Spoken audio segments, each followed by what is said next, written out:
Hello, you are watching an interesting video on cheat sheet to the 12 essential communication skills your school missed. We're taught the basics of communication early in the classroom. To be able to read, write, and speak effectively, we had to learn vocabulary, grammar, spelling, handwriting, and pronunciation. They were, however, focused on the rudimentary goal of imparting or exchanging information. Communication goes much further than the academics of the written or spoken word. The purpose of communication is to build and grow connections with others at an emotional level. This is where classroom learning stops short and life learning kicks in. For many people, this transition can be rather jarring. The earlier you master communication skills, the better for you and those around you. Here's the cheat sheet to the 12 essential communication skills your school missed. Showing empathy. Theodore Roosevelt said, "People don't care how much you know until they know how much you care." Empathy makes us human. We stop being a Twitter handle, a job title, or a faceless stranger when we can relate to the emotions of someone else. You connect with others much better when you show empathy in your communication. Be present with the person and feel what he feels. When someone opens up with his problems, see it from his point of view. Suspend your own judgment of what's right or wrong. Listen to his emotions. Reflect back his vulnerability by sharing yours. Ask questions to go deeper into his world. Give encouragement. Offer to help if possible. Show the kindness and compassion you would hope to receive from someone else when in a similar situation. Resolving conflict. This is the bomb disposal equivalent of communication skills. Left unchecked, conflict can leave relationships constantly tumultuous. Avoiding conflict altogether isn't a solution either, as you'll often be simmering with restrained frustration and resentment. Conflict often happens as a result of poor communication. To resolve such conflict, you'd need better communication skills. Respond, but never react. When you react to a conflict situation, you allow emotions to lead your words and actions. Responding to the situation means you keep emotions in check and focus on the problem, not the person. Let the other party know your intention to work out a mutually acceptable solution. Very often, the gesture of extending an olive branch is more important than actually coming to a solution, as it shows the person how much you value the relationship. Clearly and calmly communicate what you want from the situation and listen to the other party's views. Understand what counts as a win: winning the argument or winning the other person over. The two are very different. Asking great questions. To be a better communicator, don't try to be the person with all the right answers. Instead, be the one who asks all the right questions. When you ask great questions, you show that you're eager to engage and open to exploring more into the topic. They encourage the other party to share more of his opinions, stimulate discussion, and even create new ideas. He won't forget you in a hurry. Ask questions that could lead to interesting answers. To do that, keep your questions open-ended, that is, they cannot be answered with a simple yes or no. Let your questions come from a place of genuine curiosity. Consider how others can benefit from the answers. When you practice good listening skills, thoughtful questions will suggest themselves to you. Negotiating effectively. Many people find negotiation one of the hardest communication skills to learn. They must be nice people. This one of the few communication skills that is mostly used to maximize self-interest. While there's no avoiding it in life and work, to enter into a negotiation without negotiation skills is to go into a gunfight without a gun. Be assertive. Have options. Seek a win-win outcome. Recognizes that if the other party wishes to negotiate, you have something they need.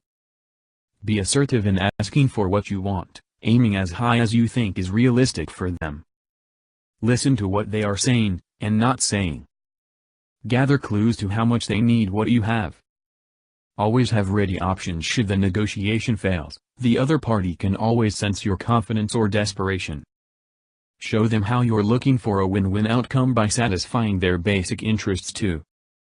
If the deal goes through, it's wiser to leave a bit of money on the table to enjoy a mutually beneficial relationship in the long run. Proactive listening. This is the most underrated skill that can instantly make you a better communicator. Ever notice that when someone is a good talker, there's something disingenuous or untrustworthy about him? But when a person is a good listener, we see her as someone who is patient, trusted, and generous. When a person speaks, he believes he has something of value to share and wants to be heard. If he is not listened to, his self-esteem takes a hit. By listening to him intently, you immediately build a bond by validating his importance as a person or professional. Listen to the other party like she's the most important person in the world at that moment. Be fully engaged and present with her. Block off all judgment of what she says or what that says about her. Keep your mind from thinking of what you're going to say. Listen to not just her words, but also her emotions. The tone of voice, pace of speech, and shift in energy can tell you much more about her. This makes it easier for you to respond in the most appropriate way. Using body language. You should know that almost 97% of all communication is nonverbal. It's not about what you say, but the overall experience people take away from their encounter with you. The message you send out without even saying a word is the impression others have of you. As humans, we are conditioned to observe people and make snap decisions if a person is a friend, foe, or lover. Work on the 3 basics of good body language: the smile, eye contact, and the handshake. Smile at someone from the heart when you meet them. Look the person in the eye when you speak to them, or when they speak to you. Combine smiling and eye contact with a good, firm handshake. Always keep your body relaxed and posture confident. Observe the body language of others to gather important information. Is he engaged? Impatient? Defensive? You can tailor your response for the outcome you want. Perfecting the elevator pitch. In an attention-deficit world, it is imperative to be concise yet memorable in our communication. The elevator pitch is a very short presentation of yourself or your proposal to someone who has no more than 30 seconds. Whether you're presenting a business idea or at a speed dating session, this is one communication skill that will set you apart from the pack. Want to know more? Read on. See how this paragraph is a demonstration of an elevator pitch? Distill what your proposition in one sentence. It's not always easy, but put in the work to come up with something simple and memorable. For example, Apple in a sentence could be technology that's beautiful and intuitive. Lord of the Rings' loyal friends help Hobbit become the unlikely hero to save Middle-earth. Give the person a reason to care. Show him how your proposal can benefit him in a way nothing else can. Then end with a clear call to action. This is what you want him to do after your pitch.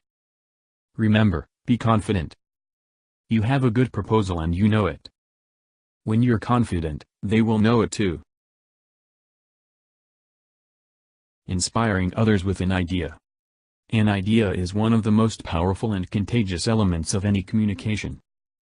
Having an idea with someone can create a common bond built on the power of shared imagination.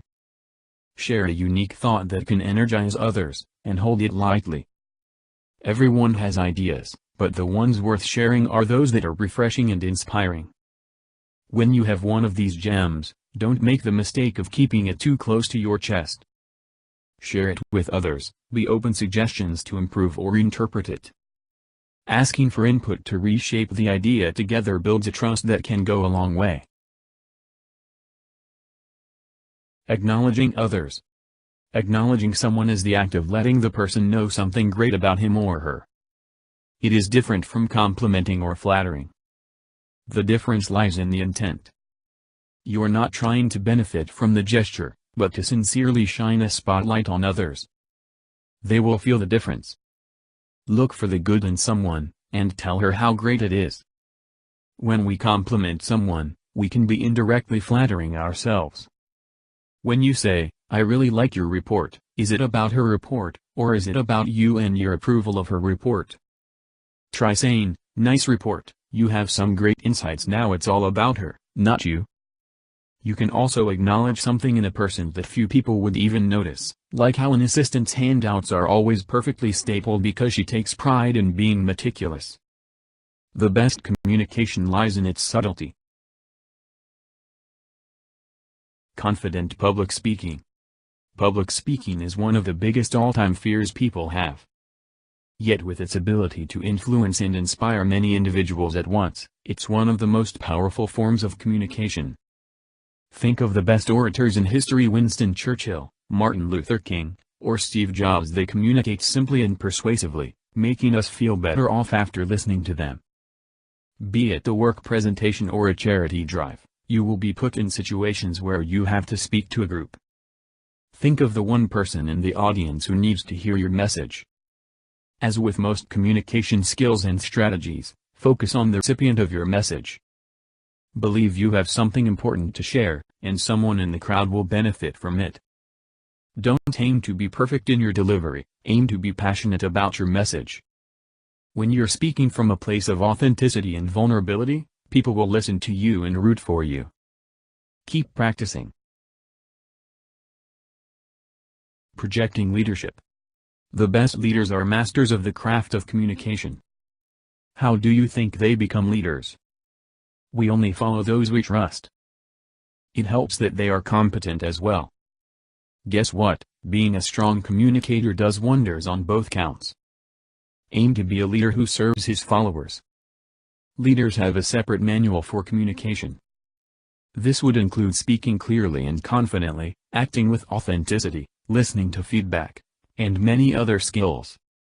Underpinning these is a genuine intent to put his followers first, serving their interests above his own. Communication rooted in servant leadership not only makes a leader more empathetic, it makes followers more loyal. This deepens their relationship beyond one that's based on rank and seniority. Building authenticity and trust. While there are many best practices in communication, here is one rule above all: be true to yourself. People will only trust you if they feel you're a real person who stands for something worthwhile. Without trust, there can be no quality communication and connection. Keep it real. Never try to be someone you're not. Don't fake it if you haven't made it, work on getting better until it becomes you. You'll earn people's respect that way. Be honest with your shortcomings, share inspiring personal experiences, hold yourself accountable to your words, and speak with conviction. Communicating with others will come naturally to you. Thank you and keep watching more informative videos.